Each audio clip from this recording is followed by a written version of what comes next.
Happy Monday, boys and girls. It is time for the Commercial Real Estate Investor Weekly Update, where we are bringing you commercial real estate news and trends from around the country, starting off here in Nashville. We're going to go a little bit faster than we typically do today. I am having a Father's Day dinner with my grandparents. Excited to go see my grandfather. So we're going to go ahead and dive on into the Nashville market. So let's get Andy in here. The Four Seasons reveals $120 million jolt of condo sales for 40-story Sobro skyscraper. Sorry, Sobro always trips me up because if you're from Nashville, you would never say that. I get why a news article would, though. This is from Business Journals. Pretty impressive. I mean, $120 million of condo sales that's a lot of sales. So, developers of the Four Seasons skyscraper in Sobro announced Thursday that they've secured another batch of condo sales contracts totaling $120 million. It's just another injection of wealth into downtown, coming as the city climbs out of the COVID-19 pandemic. One thing to note there, man, if you have gone down to Broadway, it's like the pandemic never happened at all. It's unbelievably packed. I would imagine that the capacity issues, I think there are still some capacity issues. That's what's driving everybody out into the streets. I mean, there are lines for every single bar down there. It's pretty wild. To date, they have $200 million of sales contracts in the fold, counting this round of deals, plus the first round that they announced in early 2020 that apparently drew buyers from Japan, the United Kingdom, Los Angeles, Austin, and Chicago. Look at that. Nashville is on the World Watch now. And it has been for quite some time. I mean, hey, we got a direct flight to London, last year, the year before? I mean, it's crazy. Little old Nashville. The Four Seasons declined to specify how many of the tower's 143 condos still remain available for purchase. Let's see. Buyers had to put down a deposit equal to 20% of their purchase price to reserve their condo. So, I mean, that's a lot. I mean, look, if you're buying a $1 million condo, you have to put $200,000 down. Right? And a lot of these condos are doing that here in Nashville, these high-end luxury condos, because they're pre-saling these units and they want to make sure that the buyers are legit. So that's pretty much why. Looks like a commodities trader from Memphis signed a contract for a half-floor penthouse listed for at least $8 million. That's crazy. Let's see here. Formal contract closings will begin in the second quarter of 2022 when the residents are set to move in. The tower is more than 540 feet. The Four Seasons Hotel has 236 rooms, which is located in the lower third of the tower beneath floors of luxury condos. Pretty cool to see. It's a $400 million tower. So the fact that they are, I mean, look, they're probably going to be building. They'll sell the condos for probably around $400 million, give or take, and then they'll basically have a free hotel, which is a pretty great way to approach these kinds of projects. We're actually looking at doing that on a similar project. Not nearly of that scale, though. Moving on, this is another article from the Business Journal. Nashville sets new record with more than $5 billion worth of building permits. Nashville is on pace to hit a record-breaking number of construction permits by the end of this month. Looks like permit values for 2021 are on track to reach a record $5.3 billion by July 1. Let's see, they've already issued more than $5 billion in permits so far, which is a 13.4% increase in last year's fiscal total. That's amazing. We're contending with rising construction costs due to labor shortages and building materials price hikes. Just like every other city in America. It's been pretty amazing to watch, honestly, how expensive construction materials and labor have both been. Let's see. And we're still battling with demand, right? I mean, we have all these construction costs, but we're still trying to build. You got to keep building because there's still so much demand. People are still moving to the city, and they're willing to pay those prices. Last fiscal year's $4.41 billion construction value comprised 11,862 permits. Only about 27% of those were for commercial. Let's see. The category contributed $3.21 billion, or nearly 73% of the total dollar amount. So 27% accounted for 73% of the total dollar amount. This next one is from the Nashville Post. Shout out to Chad Grout. Really excited about this project. Fairgrounds, Trevecca area site eyed for redevelopment. Urban Grout plans to reinvent Southside property offering Bow Trust building. So a 13-acre property accommodating a truck terminal and service garage located near the Fairgrounds Nashville and Trevecca Nazarene University is being eyed for redevelopment, actually right down the street from this property. Chad Grout, principal of Brentwood-based Urban Grout Commercial Real Estate, will lead the effort to acquire the property and master plan its redevelopment. Let's see, sits at 1116 Polk Avenue and has frontage along both Polk and Foster Aves. Grout is targeting a late summer acquisition and declined to note the price to be paid for the property. The site is relatively central to a light industrial area that some local real estate insiders have begun to refer to as the Docks District, perhaps a nod to its prolific number of truck terminals. Interesting. There we go, Andy. We've got a new neighborhood. Let's go look at the Docks District. Down by the docks, Tyler? Down by the docks. I can see the murals already. Hashtag down by the docks.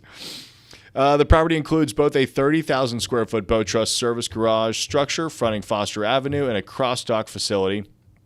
Urban Grout will redevelop the portion of the site with the service garage, but plans to select one or more development partners for the remaining roughly 11 acres, depending on community response.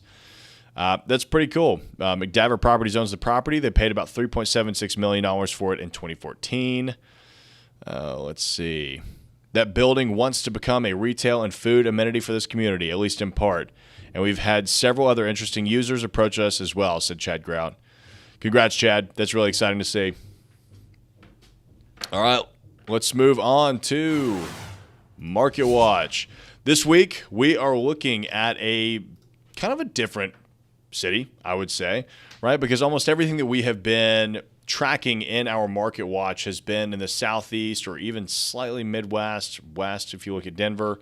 Well, this week we are going to be looking at Boston in the Northeast, going in a very different direction from where we've typically been going because, look, most of the markets in the Northeast are not on the Urban Land Institute's Emerging Trends watch list. They're just not.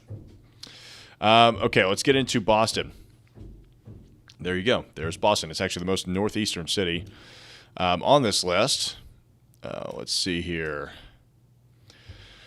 In terms of overall real estate prospects, they are number 9, just behind Washington, D.C., and ahead of Long Island, Atlanta, and San Antonio, which is pretty interesting considering those are all, Atlanta and San Antonio have been very strong. We've covered both of those markets on here before. They are number 29 on the home building prospects list, which, look, that's a lot lower than most of the other cities that we've discussed so far, but that's still really high. Think about that, 29 in the entire country. There's a lot of cities in this country. They are part of, so we haven't covered any of these cities yet, so this is really interesting. They're part of the Establishment, which is a major group per the Urban Land Institute, under multi-talented metro areas, which combines them with Chicago, Los Angeles, New York, both Brooklyn and Manhattan, and Philadelphia. Cool. Local market prospects, investor demand is 4.04 out of 5, which puts them in number 5 in terms of investor demand in the country. So clearly there is a reason that we're going to be talking about Boston today. This is an article from millionacres.com, 2021 Boston Real Estate Market Investing Forecast. Boston is the capital of Massachusetts and the largest city in New England, spanning about 48 square miles. It's a big city. Home to nearly 693,000 people. That is surprising to me because that is the size of Nashville, and also serves as a destination for more than 22 million tourists each year. The city was founded by the Puritans in 1630. I love that it throws that in there. Though the region itself dates back thousands of years to when Native Americans first lived there. Oh, let's see here. Boston is known for its eds and meds. The city has some of the best hospitals and healthcare facilities in the world, along with dozens of top-notch educational institutions. Their neighborhoods offer a rich mix of real estate opportunities, from stately brownstones in Beacon Hill to triple-deckers in Dorchester. I feel like it'd be so funny to be able to tell people, yeah, I live in Dorchester. I don't know why. That just seems so fairy tale book to me. Posh. Yeah, I'm from Dorchester. Also, I'm going to go ahead and apologize if y'all can hear construction going on in our building. We just signed a lease for half a floor downstairs, and we are going through demo right now to build that out for them. So if you are hearing hammers, that is what's going on. Okay. State of the market. The housing is in short supply. Demand is high and inventory is low, just like just about every popular city in the country right now. When homes do come onto the market, bidding wars usually ensue for those who can afford to get into the fray. Of course they are. I mean, again, I feel like, of course, every city that we're going to be covering on the Urban Land Institute's Market Watch is going to be very popular. You know what we should do, Andy? We should start mixing it up and throw in some cities that you would want to avoid, right? Because now that I'm thinking about it, like every week we've covered something positive about some cities. There's got to be some very surprising cities where it's like, man, everything's just trending negatively. So let's talk about that after this. The median price of houses is high. It is expensive to buy a house in Boston. Country's average median home price is $330,000. That's cheaper than Nashville. That's the country. I don't know why I was thinking that was in Boston. I was like, wow, that's cheaper than Nashville. But in Boston, it's hovering at $557,000, which is way more expensive than Nashville. It'll be hard for investors to find any bargains in such a hot real estate market, and homeowners lured by low interest rates might find their budget stretched to the max. I mean, it sounds to me like it's probably a market to buy commercial real estate in, but probably not investing in single-family homes. Rental market is on the rebound. Even with a drop in rent, Boston's median rent is much higher than that of the general market. Boston is a huge college town, which meant there was a massive exodus of students during the pandemic. Yeah, that would hurt. I mean, we saw that every year in Knoxville whenever kids went home for the summer, and I was only there for 2 years, but it killed the Strip. I mean, that was when all the restaurants would permanently close or bars would permanently close because there was no one there. Interesting. Okay. So let's look at their housing demand indicators, unemployment trends. For the past several years, unemployment in Boston has been below the national average, which changed during 2020, and it actually shifted higher. So it looks like they're currently at 6.8%, which is a 3.8% increase year over year, but it's looking like it might be getting a little more positive. We already talked about the median home price. Median rent price is $2,230 a month. That's pretty high, which is, $500 a month over the national average at $1,700, give or take. Rents have actually decreased 5.9% year over year. I'm sure, again, the pandemic. I mean, Boston, bigger cities like that are going to take a big hit from COVID. Total housing supply is 1.4 months. That's a very, very low supply. Nashville's sitting at 0.7 months. That's just not a lot of product in the market, to be honest with you. But it's a good thing, right? Like there's high demand, but that's really tough if you're going to be trying to buy a home. You're going to be part of multiple bidding situations. Evan is jumping in. I flip houses and I've been having a hard time finding deals, even off-market deals. I'm running into competition. I bet, man. I mean, it's a crazy market out there right now, and that's There's many reasons that we avoid investing in single-family homes. We will build them. And we will sell them. But, one, it's just there's so much competition, and you're competing against retail buyers, right? And retail buyers can always pay more than an investor can because they don't have to make a return. And they could say, well, it doesn't matter. I'll be here for 5, 10, 15, 20 years. I'll make my money eventually. I don't really care if I overpay today. And those are the kinds of buyers I do not want to compete against. Rental vacancy rate is at 5.5%, which is down 0.7% year over year. I mean, of course, it's COVID. 5.5% is not bad, though. Architectural billings, construction costs, construction jobs. Yeah, probably nothing else really worth talking about on this one. All right, this one is from the homebuyinginstitute.com. Outlook: Boston housing market will get even more expensive in 2021. It's always nice to see if you're, slow clap for Boston. It's always great to see when you're trying to buy a home and you just know prices are going to keep rising. I've got buddies that are looking in Nashville and they're like, you know what? I'm going to wait until everything slows down a little bit and then I'll buy a house. And I just tell them, you might as well just go ahead and buy it today. It's not going to be going down anytime soon. I mean, look, Nashville is Atlanta in the 80s. Most of these cities are Atlanta in the 80s. I'm sure that there were people back then that thought, Atlanta will slow down, prices will decrease. I mean, look, nobody wants to be in a market where the real estate goes down in value. That's just not a good market to be in. Home prices in the Boston metro area rose sharply during 2020. And let's see, a forecast for the Boston housing market predicted more of the same for 2021. It's just gotten a lot more expensive due to low inventory and strong demand from buyers pushing prices north. I wonder where all these buyers are coming from. Let's see. The housing market rose in Boston, Cambridge, Newton 10% over the past year or so. That's high. I guess most of these cities are kind of seeing that over the last year. It was a 10% jump, give or take. Mostly due to low inventory, like many real estate markets across the U.S., the Boston area is currently suffering from a chronically low supply. I mean, it's tough. You just can't build houses fast enough. That's one of I guess it's a crutch in home building, right? It also probably helps keep prices where they are, but I'm sure with all the alternative construction methods that we've been discussing in recent episodes over the next few years, that may start to change. I mean, we say it every week, Tyler. I mean, there's 4 million homes short, single-family homes short. We build about 1 million single-family homes a year. So literally, we'd have to double the amount of houses we're building. And the thing is, we're slowing down. Labor is getting more expensive. Land is running out. Zoning regulations are becoming more difficult. We are not accelerating our pace of construction. It is not keeping up with even current demand, and we're getting further in the hole every single day. So yeah, exactly. Your friends who are like, I want to wait for the market to correct. It's like, you let me know after we build like 5 million additional homes, then you let me know. Yeah, exactly. I mean, it's going to be a while. And the other thing is too, most metros are against density, which is mind-boggling to me. I mean, that just shows you that most of the, politicians or council members or whomever just genuinely don't understand housing, and how cities are supposed to work. Let's see. Strong forecast for Boston housing market in 2021. Home values have gone up 4.8% over the past year, and Zillow predicts they will rise 9.6% in the next year. Let's see. This must be, I guess this is basing data off of Zillow, which Zillow is going to have totally different data.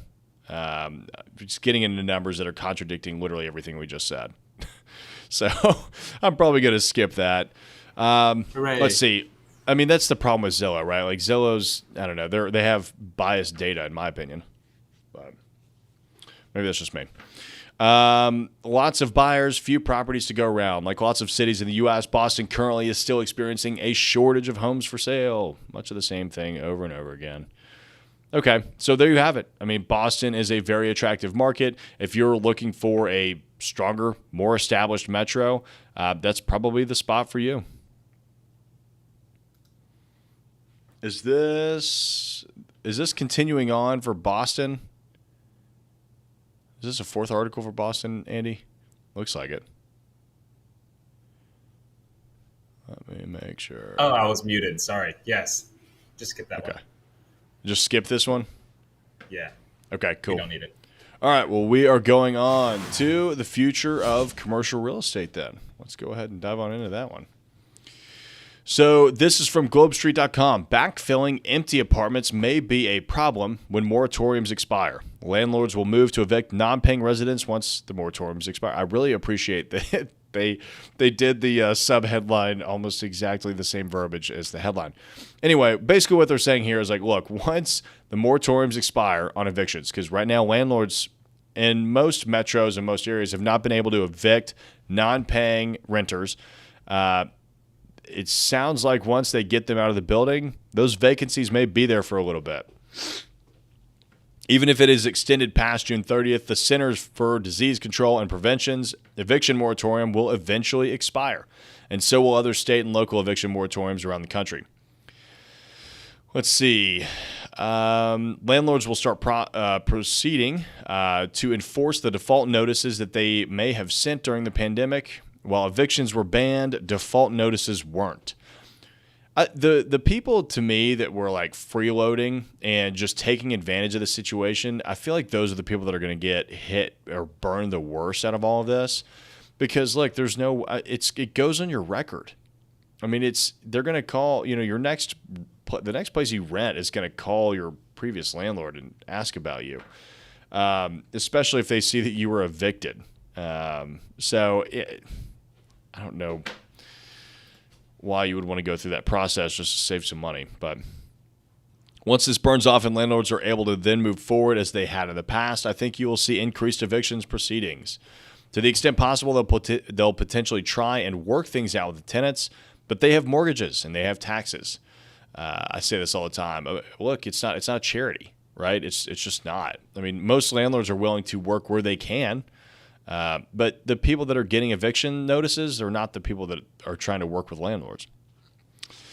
Finding people to fill those apartments where residents were evicted may be easier said than done in some markets. New York has problems other than COVID problems based on the general state of the city. So I think that some of the apartments might stay vacant. It's absolutely true. I mean, I was looking at some articles. I think the data was from Realtor.com a month or so ago, and they were saying that real estate was down 20% in Manhattan year over year. That's significant. Real estate is down 20%. You know how long it will take for them to gain 20% value back? It's crazy. And it's because of multiple things, right? I mean, of course, COVID shut down the city and it was miserable. But I think people started actually exploring the possibility of living in other cities. And now they're educated on, okay, well, actually, I can go live in a city like Nashville, not pay state income tax, work remotely, I think that really opened up the Pandora's box for people moving into other cities and exploring other options. Let's see. Higher-end units could be harder to fill, but the workforce or more affordable apartments should have plenty of demand. I think that's true. I mean, we've found that in the commercial side of things as well. The more higher-end, expensive stuff can sometimes struggle, but we've got several office buildings where we're catering more to your Class C, Class B office tenants, your locals, mom and pop, small businesses, and they're staying close to 100% leased. It's pretty wild. Let's see. With rents lower than before the pandemic in the city, Rosenberg thinks landlords will have an easier time filling apartments. I think there's an opportunity for some people who couldn't otherwise afford to live here to get an apartment. I think you'll have some vacancies, but I wouldn't expect that you're going to have Armageddon because of the CDC moratorium wearing off. If everybody's trying to be reasonable, I think that the best thing for both parties is to try and make a deal rather than to throw the tenant out. That's almost always the case. I mean, you lose like 1 or 2 months of rent, and it doesn't matter what kind of deal you struck before. It's going to be tough to make that ground back. The tenant that is paying something in hand, unless it's a completely unreasonable and unworkable amount, is better than no tenant. Exactly what I was just saying. So, yeah, I mean, look, New York's not going anywhere. It's still one of the most secure investments in the world, and it probably will be for a while. I mean, it's New York City. It's still an international hub for business and trade and everything else. So, New York will bounce back, but it's going to be a little bit. This next one is from Globe Street. Institutional interest in these specialized assets is here to stay. Investors fled to alternative asset classes during the pandemic and won't be pulling out as it recedes. So, what are alternative asset classes? Well, think of real estate. Real estate is an alternative asset class. Cryptocurrency, that is an alternative asset class. So basically anything that is not a stock or a bond is what would be considered an alternative asset class. Let's see here. The flight of institutional investors to specialized assets during the peak of the COVID-19 pandemic says the experts will push towards sectors like data centers, cold storage, life science, and medical office space, all of which are here to stay. Industrial was apparently the front runner for investors throughout COVID. I mean, industrial has been crushing it for years. And it did really well while people were stuck at home? Logistics and distribution. Everybody was ordering things directly to their house. Cold storage posted record volume in 2020 with sales up 23%. I mean, cold storage, grocery delivery, pharmaceutical delivery, of course. As the food supply chain rapidly evolves and modernizes, investing in the last mile of food is the next frontier, with suppliers working to shift their current logistics and distribution networks closer to home. One of the driving forces is a surge in e-commerce volume, with groceries playing a prominent role. Look, as we move more towards a delivery society, which I don't think is going anywhere, you're going to have increased demand for all of that type of product. Let's see. Despite the rise in telemedicine during the pandemic, medical office space remains a hot target for institutional investors, which accounted for about 35% of buyers in the early part of this year, compared to 31% in 2020. I think actually on the YouTube channel this week, we're going to be dropping a video about investing in medical office buildings. So that will come out on Thursday. Keep an eye out for that. Medical office is great. I mean, look, telemedicine is wonderful, but I have a hard time seeing how doctors are really going to be able to test things remotely without people coming in to the stores to the offices. Let's see. Are we going? Yeah, this is still future. Okay, cool. This next article is from BizNow. Signs of lumber bubble bursting offer relief to developers. Andy called me this week and was like, hey, lumber futures are falling. We've all been hoping it would happen for quite some time, but it hasn't been. We were expecting it to fall this fall, actually. And it's finally starting to look like that might be happening. Lumber, which has ballooned to unprecedented levels in recent months, has started to drop from a record of $1,700 per 1,000 board feet in early May. Lumber futures are now below $1,000 per 1,000 board feet delivery in July. That is the lowest level for futures since March. That is very exciting to see.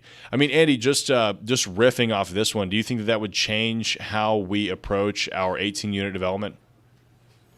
Not really, Tyler. I mean, look, average prices were like 400 or 500 per board feet before. It's like, oh no, it is only 2.5 times as much at 1,000 per foot versus 4 to 5 times as much. It's still, it's like, it's so much better. It is absolutely so much better. I think it's great for the whole marketplace that it is going to be cheaper, because part of the reason why it was so high is because people were speculating, buying it up, literally just having it delivered to their wherever, warehouses, wherever, and just to hold on to it. And then because that was happening, other home builders were buying way more than they need. It was like the great toilet paper shortage, where everyone bought the great toilet paper shortage. I hope that gets its own like headline in some textbook someday. The great toilet paper shortage.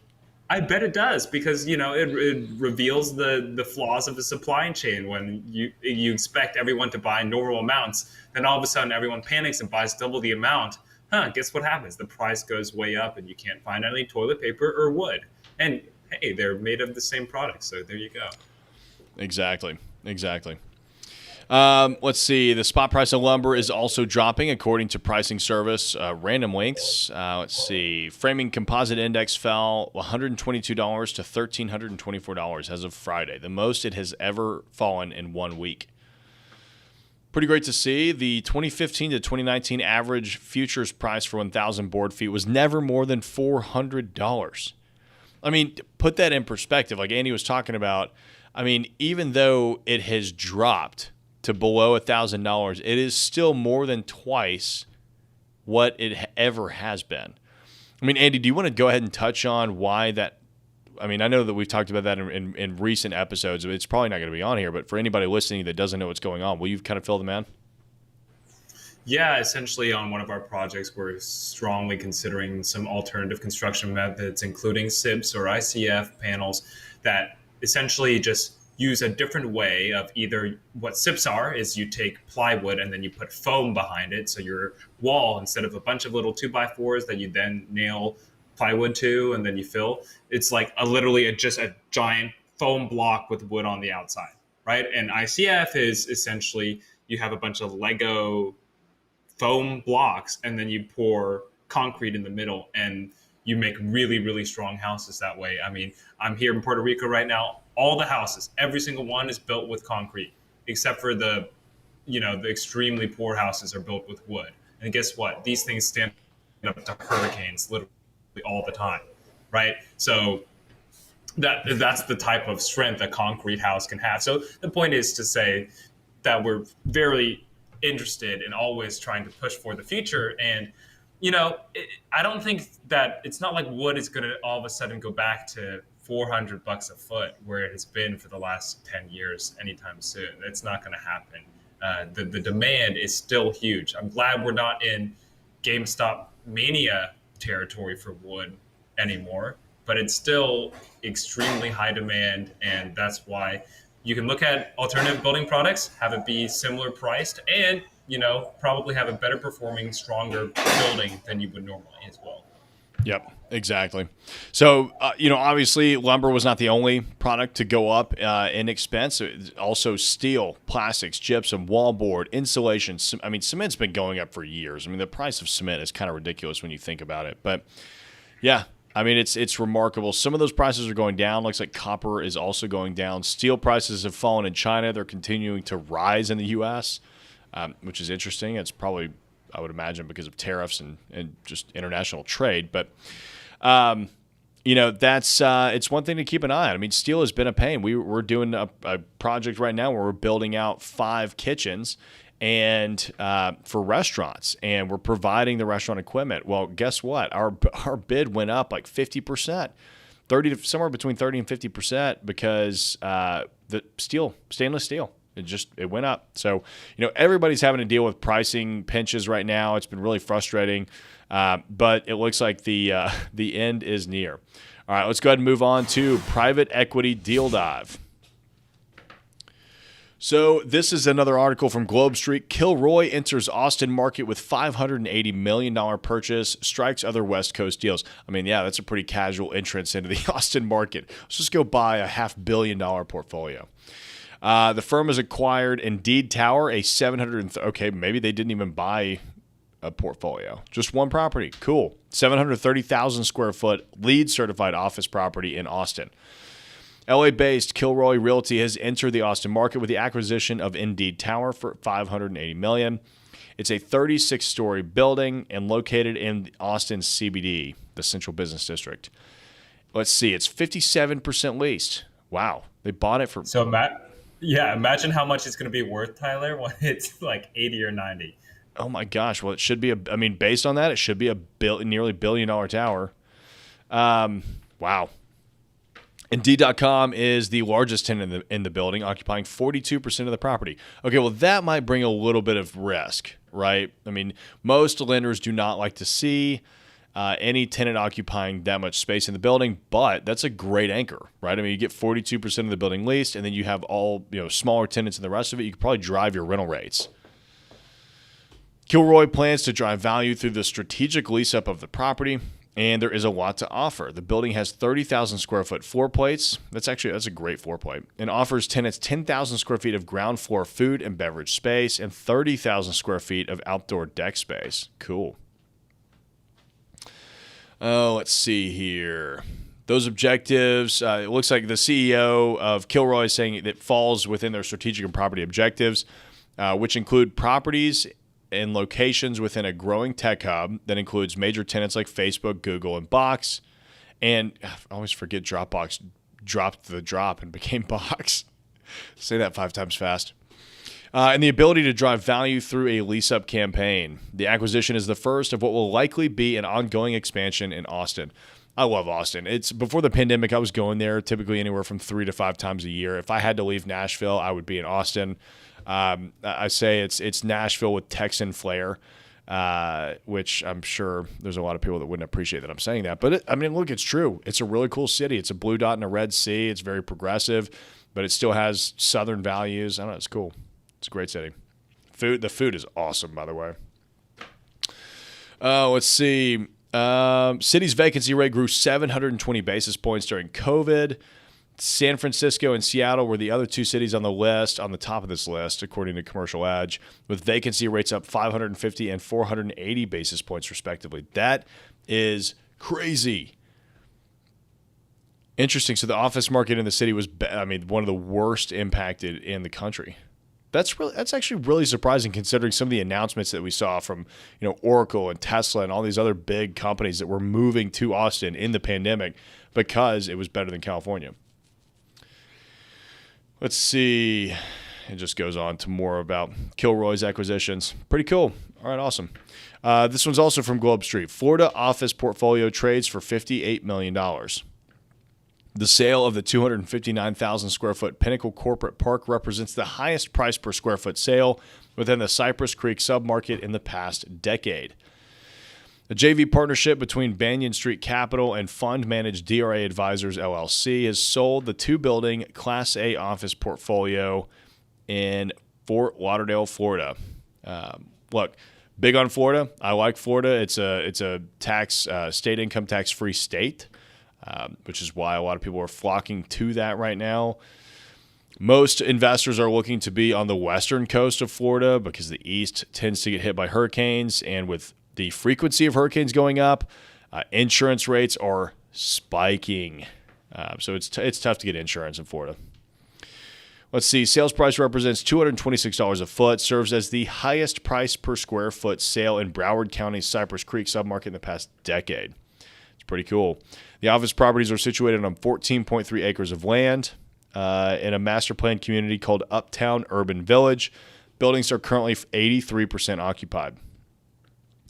Buyers plan to invest more than $3 million in renovations and furnishings, which I'm sure will help them get the rest of that 17%, minus consistent vacancies. Avis & Young sold it, and goes further into how Avis & Young has leased up the property over the years, retained tenancy during the pandemic. Pretty neat. All right, man. The most important paragraph, actually, with this article was just the last one, Tyler. Where that was the last one? The one that I was about to skip over and not read? Yeah, that was the really reason that it's in here, that it represents the trend of large funds and institutional owners to buy and sell large office assets as pandemic-driven concerns wane, essentially just to reflect. It's like people are throwing money at office again. So we've said it, we beat the dead horse about it. Office is going to change. There's going to be things that they have to adapt to provide better services to tenants, perhaps more flexibility, perhaps, but it is not dead. People are still throwing lots of money into office. Yeah, I mean, look, office is doing well. I mean, it's funny.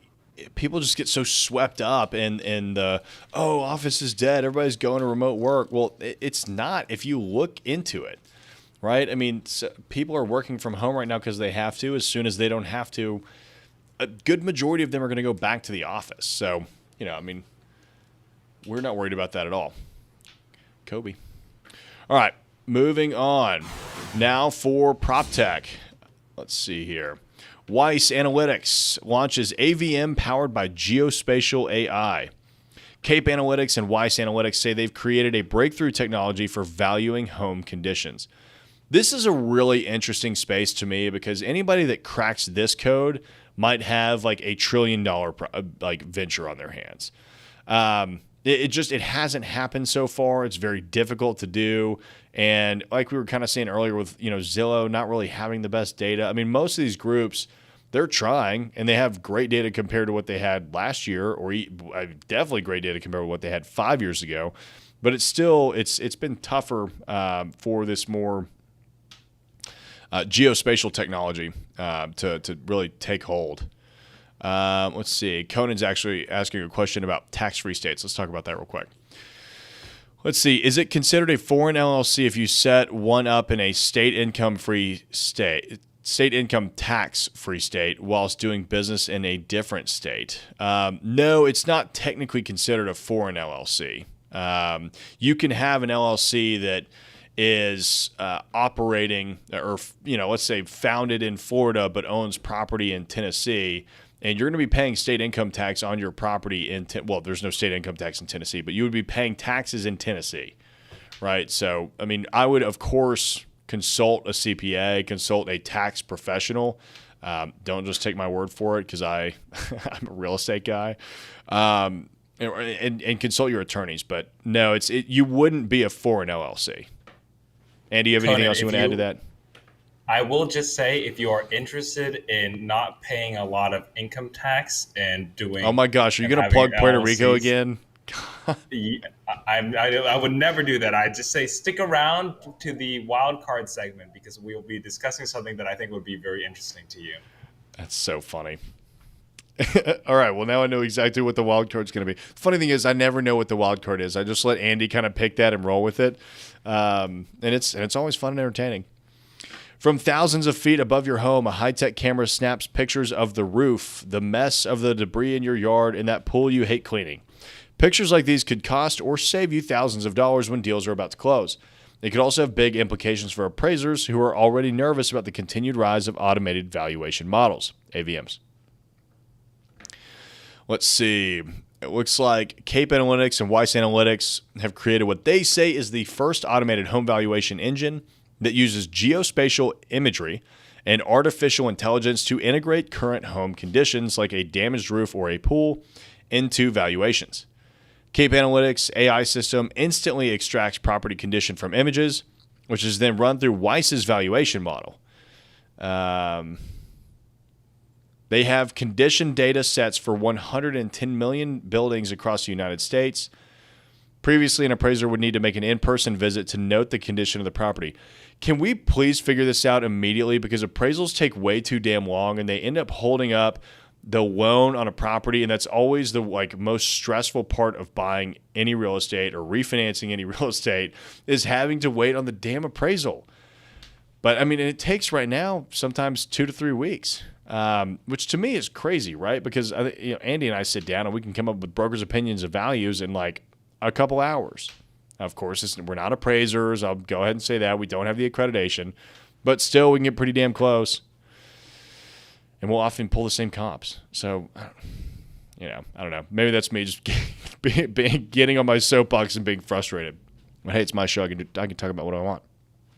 One of the key missing ingredients, which this now answers, is how do you know what condition the house is in?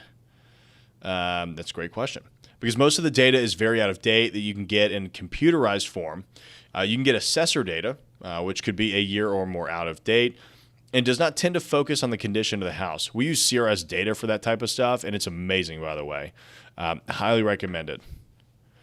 Cape Analytics and Weiss Analytics are primarily targeting real estate investors, real estate brokers, and mortgage originators with the ValPro Plus tool to help them identify undervalued purchase opportunities. The two companies claim their ValPro Plus engine has shown a 7.7% improvement in the PPE 10 predictions of on-market valuations. The model can also flag homes in distressed condition and will accurately predict they will sell at 10% off-market discount. The company says, okay, well, that's where all the money is. I mean, they're going to start selling. They could become wholesalers. They go out, they find hey, here's all of the distressed homes in your area. Start sending them mailers. So in the future, if you want to stop getting those annoying letters sent to your house asking if you want to sell, just make sure your house is in good condition. Let's see. They are especially interested in hooking loan traders, refinance and HELOC loan originators, and iBuyers who often want to bid on a home that isn't on the market and doesn't have an asking price. Exactly what I was just saying. That's wholesaling. Overall, off-market houses sell for about 2.5% below their on-market peers. But Cape and Weiss say investors using their product achieved a median discount of 10%. That's actually pretty significant. Weiss wasn't shy in saying the product represents a direct threat to appraisers and broker price opinions, BPOs, whom he says are both slow and expensive. Broker opinions of value are not necessarily expensive, and they're not necessarily slow, but they're not the best. It's not the best thing that you would want. But I mean, if you're going to take it to market, you're going to get a broker's opinion, and you're going to list it at that price. So it's really, is it really not that? I don't know.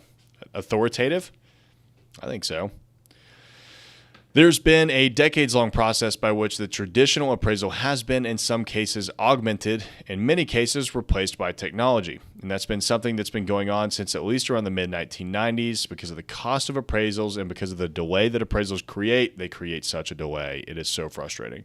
In various transactions, they're not practical for all the ways that investors, lenders, and homeowners require in order to go about transacting the way they want to. Yeah, pretty crazy. It looks like this model allows investors to get lists of all the houses discounted below market value due to condition factors. So you can stop wasting money on all the nicer houses that will never sell to you because you're a wholesaler, and you can focus on only distressed properties. Pretty cool. We now know if we have a house in South Florida that has a pool and would otherwise be worth $600,000 versus a house that doesn't have a pool, what that means in terms of the value of the house. We didn't know things like that before. We didn't know what it meant if there was a lot of yard debris or there was a lot of vegetation overgrowth, or what it meant if the condition of the roof was very good versus very bad in a given market. Pretty cool to see that really starting to pop off. Again, that's why we always talk about this. This is one of my favorite categories. Proptech is. It's amazing what is going on in the world of technology and commercial real estate. Moving on to reading REITs. Let's see. We are talking about office REITs again. As Andy was saying, office REITs are doing well. Well, let's dive into the real estate investment trust. This is basically real-time office data to show you how the office market is doing, because REITs again are traded like stocks and bonds on the market. So let's see what it looks like. Vaccines are here, masks are off, and sports stadiums are full. Office desks around the country remain eerily empty, however, as office utilization rates remain a fraction of pre-COVID levels. For many corporations, there's no going back, at least not to pre-COVID norms. Survey data revealed that office workers would accept pay cuts before returning to the 5-day in-person workweek. What? While the office isn't going away entirely, hybrid work environments, which require less office space, are increasingly standard. Office market rents have plunged 10 to 20% as vacancy rates soar. I think that's interesting. I've been saying that office is not dead, but it certainly will change. I mean, there's no way that office space will go back to being exactly what it was, or at least 100% across the board what it was before the pandemic, because now we have so much supplemental technology that we can utilize. And we've also realized, okay, maybe you don't have to be in the office 100% of the time, but I think 3-4 days a week does make sense to be in the office. Maybe you can work from home one day. Of course, it depends on your industry and your job position too. The permanence of WFH trends, which is work from home, and the ultimate recovery in office demand will be uneven across regions. Commute times and the cost of living factors are playing a major role in determining which markets recover faster. Earnings reports confirm that leasing demand remains depressed, with no clear inflection yet, particularly in the dense, transit-heavy office markets like New York and San Francisco, which are expected to struggle in the new normal. Again, one thing that I want to point out, they are talking about these highly dense metros that are struggling with office space. Nashville just had Oracle announce an 8,500 job campus downtown in the last month. So this is very location dependent. All right, diving into these charts. This is surprising to me. Employees will take pay cuts to keep work from home. Yes, 63% said yes, they would take a pay cut to work from home 2 to 3 days a week. That's really surprising to me, but I guess it's because Nashville's not a metro where you have to commute for, an hour and a half both ways, right? I mean, we don't have shorter commute times, but look, it takes me 5 minutes to get to, maybe 10 minutes on a rough day to get to the office. And that's how it is for most people. Andy lives way out in the absolute middle of nowhere, so it takes him a little bit longer, but it would be about the same to commute to Nashville from Puerto Rico as where I live right now. So just a little bit further. Let's see. Back to work barometer. Office REIT leasing spreads. Wow. They have the lowest average leasing spread since 2010 and Q1 2021 as rents have declined 10 to 20%. Another thing to keep in mind, right? Most real estate investment trusts, what kind of office assets are they buying? They will typically be Class B plus, Class A, which is what has gotten hit so hard in the pandemic. So that's one thing to keep in mind. All right, now let's look at this. Road trip average commute times by city. New York City, 72.6 minutes. Washington, D.C., 69 minutes. San Francisco, 65 minutes. That's absolutely ridiculous. Where's Nashville on this list? I bet it's going to be so low on here, it doesn't even matter. Do you see it, Andy? Do you see Nashville on here anywhere? I saw Knoxville. Why do I see Knoxville but not Nashville? I'm seeing Memphis. Here it is. Nashville, 54 minutes. That sounds really high, but it's okay. It's probably because Nashville is it incorporated the entire county. I bet that's what it is. I definitely commute. I commute an hour and a half, Tyler. Round trip. That is your fault. I commute not even 10 minutes. So Yeah, I mean, I would say that the longer your commute time is, the more likely you are to work from home, because you don't even want to deal with traffic. Let's see. Office REITs are still doing well. I mean, look at their year-to-date performance. They're up 25.7%. I mean, they're barely behind single-family rentals. They are ahead of industrial, casino and gaming, cell towers, net leases. I would say that they're still above average in terms of real estate investment trust if you're going to be investing in anything. I mean, it's at 25.7% growth year to date. Look, number one is regional malls, which is 61.1%. Everybody's been talking about how regional malls have been dying for a while. Well, they end up getting reinvented. So, well, this reflects too, Tyler, how far they fell. So they came back more, and it's just a higher percentage as a function of coming back as well. So that's just one thing to think about for those numbers. Oh, absolutely. Absolutely. Yeah. Shopping malls got crushed. I mean, okay. Honestly, the biggest thing to look, we can just go down to the, I like this one and then the last two charts. Okay. So office REIT same-store NOI growth, limited near-term hit to cash flows, but long-term outlooks looks less promising. So, I mean, you can see right here on this chart, I mean, office just got absolutely nailed in 2020. REITs were down 3%. Well, they're down 3% now. They were down. Their NOI was down 3 to 5%. So, I mean, they're bouncing. They're predicting it to bounce back up. I mean, guidance is saying a positive future. It'll come back. Let's see. Vic is asking a question. Hi, I tried to sign up for the link for underwriting examples. Can you confirm the link or how to get in touch with the investor side? Vic, are you asking to get on our investor list for our investment projects, like when we're raising capital and doing deals, or are you looking for the underwriting, like spreadsheets and underwriting videos? There's a link in the YouTube description that should say investors or something along that line, newsletters maybe, and it'll bring you to an investors list. You can click on that, and that's how you can sign up to get on our list. Now, what I would do if you're interested in investing in our deals is to schedule a time to speak with me, because we do all friends and family raises. I have to have a pre-existing relationship with everyone. So that is on my website. If you want to jump on that newsletter, it's called a newsletter, but it's our investor list. So we send out all of our investment projects to that. It's just tylercobble.com/newsletters. It should be in the YouTube description. Let me check and make sure that that's actually working, because if it's not, we need to get that fixed. It's going to get a little meta because it's going to show us live right now.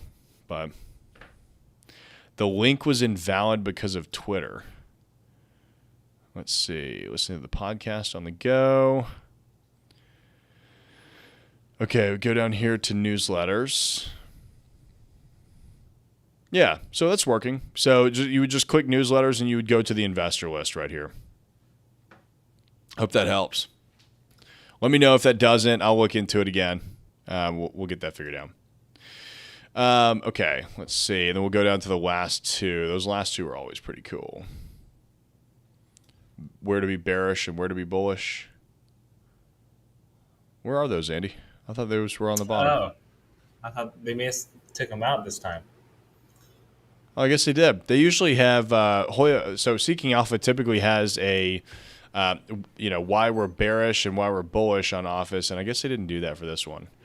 Yeah, awesome. Vic is saying he's signing up. They're signing up now. Vic, yeah, like I said, feel free to reach out. Let's grab a call. Let's talk about your investment criteria, what you're interested in, and what you've bought before. Would love to hear about that. Now, this is one thing to note too. U.S. office space per employee has been going down for years, and it was going up before 2008, right? 2010 it peaked, and it's been going down ever since. Everybody's been doing these open office plan, whatever. And I think open floor office plans were cool for a little bit until people realized, like, oh yeah, it might actually kill productivity. but we're still moving towards smaller and smaller office space. I think the new trend is going to be you're going to have part of your workforce working from home during the beginning of the day or during the second part of the day, or you'll alternate days or something like that. So you'll have people with shared workspaces. So that will actually contribute to smaller office space per employee, even though technically you will not have every single employee in the office every day. I mean, we have an area, I have a bullpen in my office where it's kind of open desks, right? I mean, there are some assigned desks. Well, not really assigned, but like, brokers or whoever chose them. But for the most part, I mean, that's kind of how we operate. I mean, Andy's going to start coming to the office almost every day once he moves into Madison, which is only a few minutes away. But he's been coming in, once or twice a week, right? And like actually working out of the office. And that's kind of how I see a lot of office space moving forward, So, all right, well, there we go. There we have it for all of my stuff. Now for Andy's wild card. Andy, what is the wild card this week? Tyler, thank you so much for letting me host this wild card segment and letting me choose whatever topic I get to choose. Thank you guys for sticking around dangerous. As well. It is dangerous, Tyler. Thank you guys so much for sticking around to the end of the CREI Weekly show, where we're talking about the latest in real estate investment news.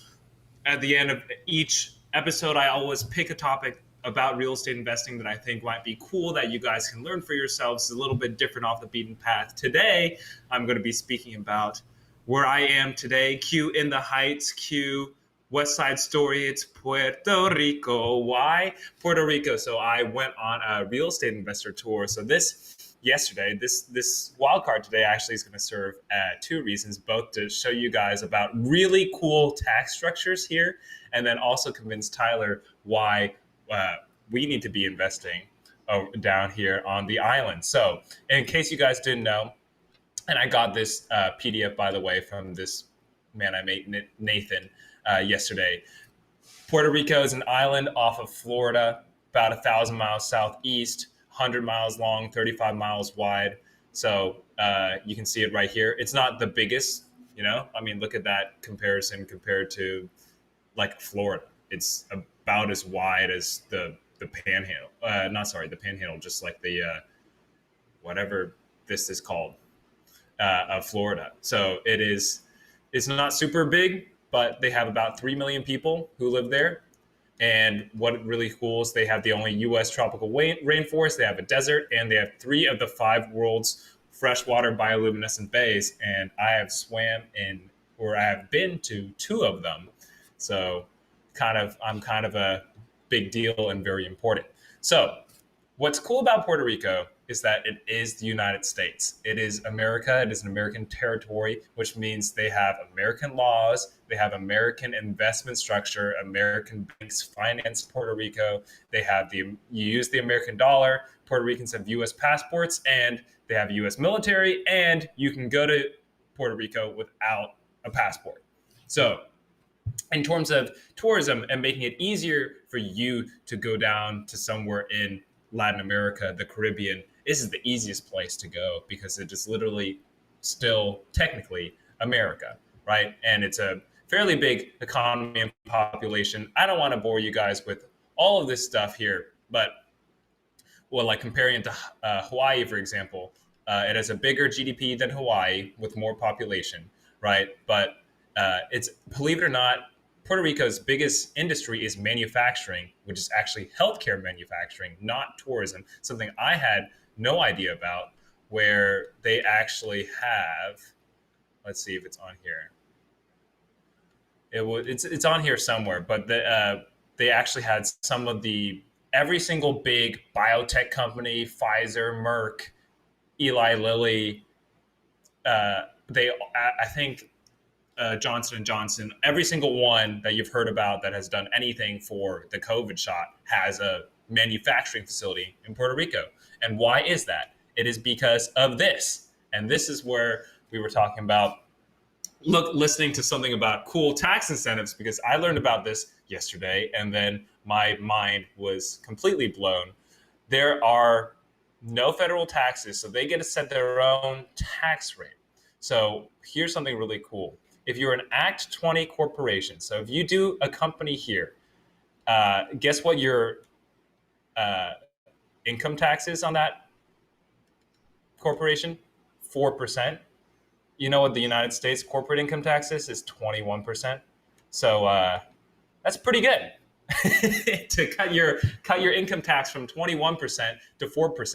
And what is this export service business? If you are operating literally just where you're just doing any sort of consulting client-based business, they don't want you actually to be competing with local people.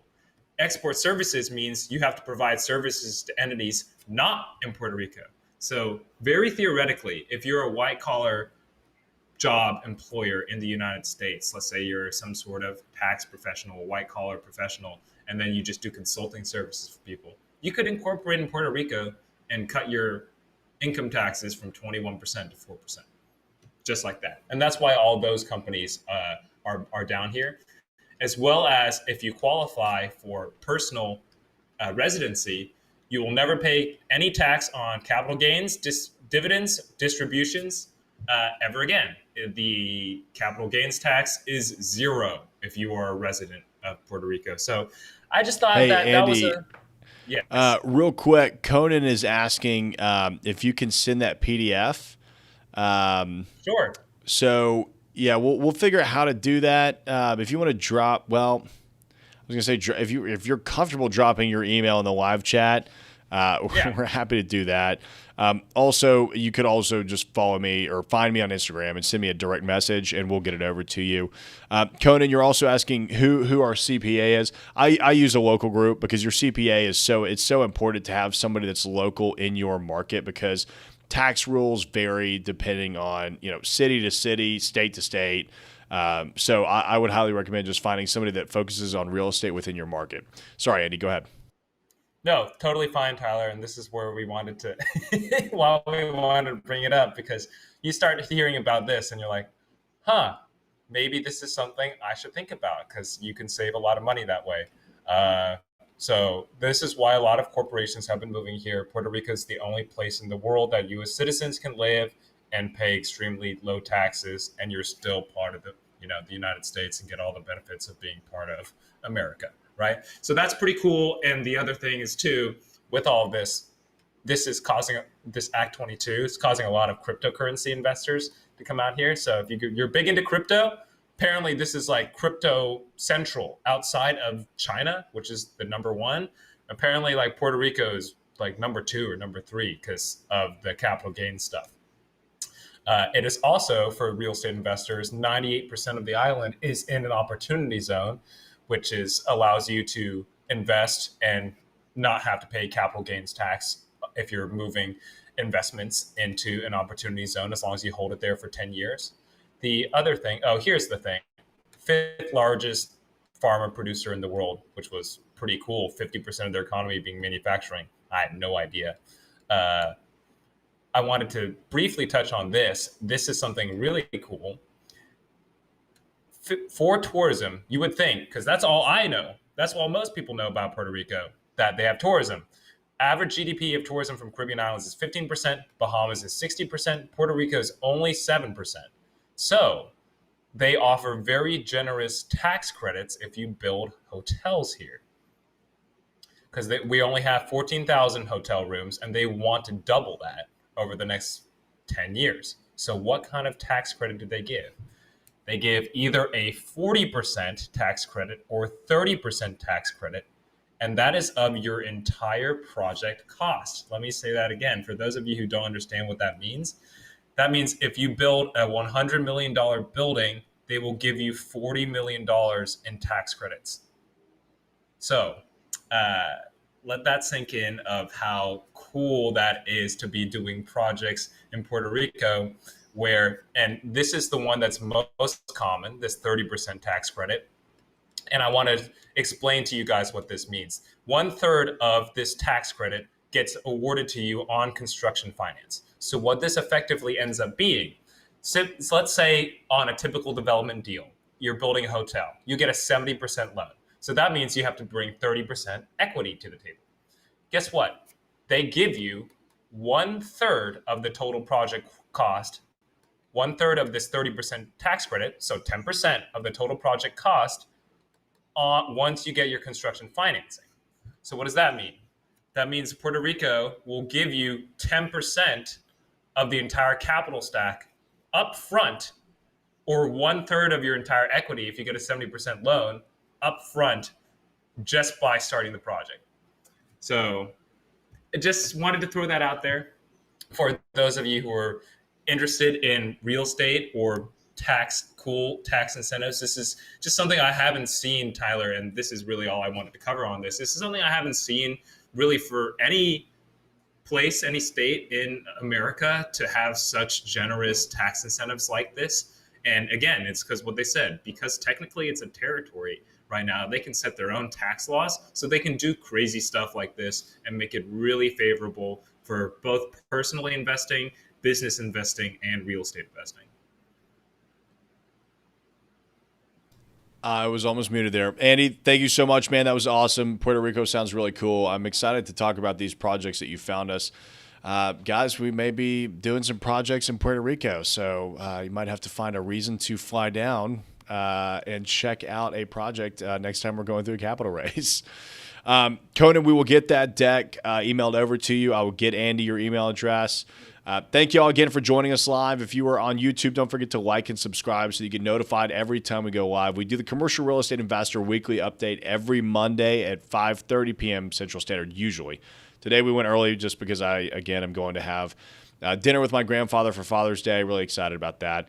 If you're on the podcast, don't forget to rate and review so that everybody else realizes or hears about how much you love the podcast. We'll see you guys next week.